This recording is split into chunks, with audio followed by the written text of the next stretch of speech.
Michelle, we'll start with opening remarks following today's match here against Orlando. Wait, sorry. We'll just start with opening remarks. What do you take away from today's match here against Orlando? I mean, I think the team looked really good. I think we had a really good possession. We had really good opportunities against Orlando, and it's just unfortunate that we missed the chances that we had.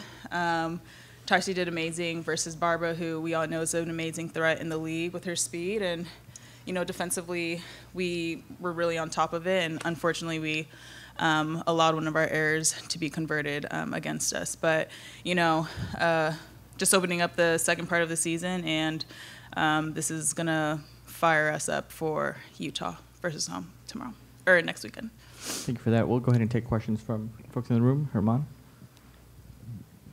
Hey, Michelle. Good evening. Just want to get your thoughts on your experience in Paris and what it meant for you to represent Nigeria in the international stage. Yeah, Paris was amazing. It was amazing to be at my first Olympics and the first Olympic Games for the Super Falcons in 16 years. And so to be able to be a part of that team, to break the curse and kind of put Nigeria back in the Olympic Games was amazing. It was unfortunate the results that we got. However, I think we played so well against Brazil and versus Spain. And again, it was just two errors that we allowed for them to convert against us. But it's definitely something that we will take vengeance with and hopefully come back stronger in 4 years. Good deal. And we were able to speak to Ricky prior to you, and he mentioned that he brought you on as a sub in the second half to make a difference, to make a statement in this game. How did you feel you played in that second half?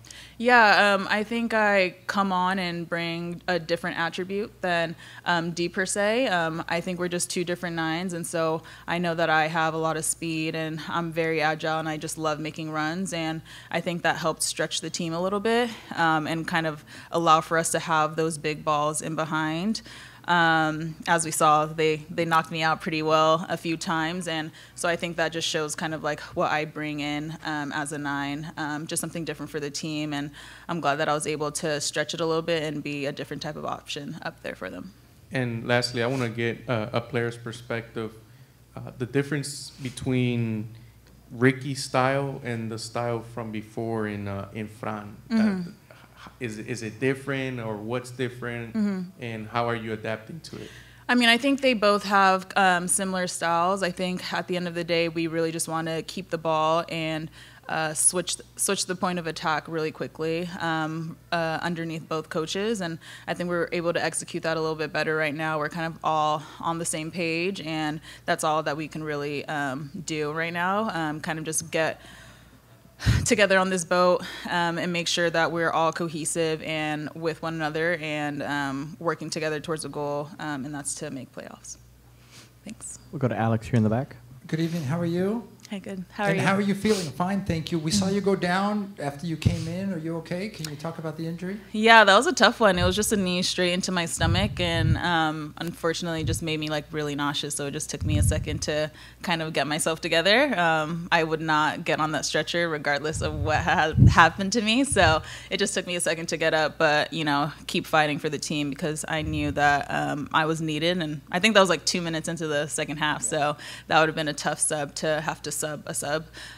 So just kept going on.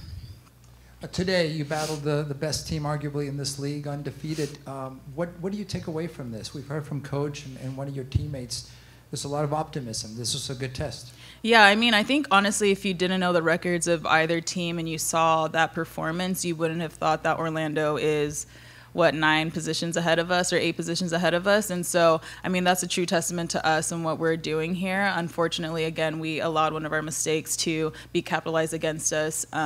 But, if we were able to put away those opportunities that we had, then it would be a completely different story. So the fact that we were able to connect the ball a lot and have a lot of the possession and kind of just be patient on the ball is amazing, and it's such a different Dash than we saw at the beginning of the season. And so, again, we keep building from that, and we have a few more games to go where we can take what we did this game and really attack it the next games.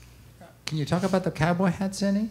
Oh my gosh, the cowboy hats. I know. So amazing. I have never had a cowboy hat before, and so I feel like a true Texan now. I just need some boots to match them, but super grateful for that gift. It is beautiful. I don't even think I want to wear it because it is so pretty, and they have a true testament. They even have like a little microbiology sign for my degree, so it's amazing. I think I need to frame it, honestly. Texan now, right? Yeah, true Texan. Anything else for Michelle before we wrap up? All right, we'll close with that one. Thank you very much. Thank you, guys.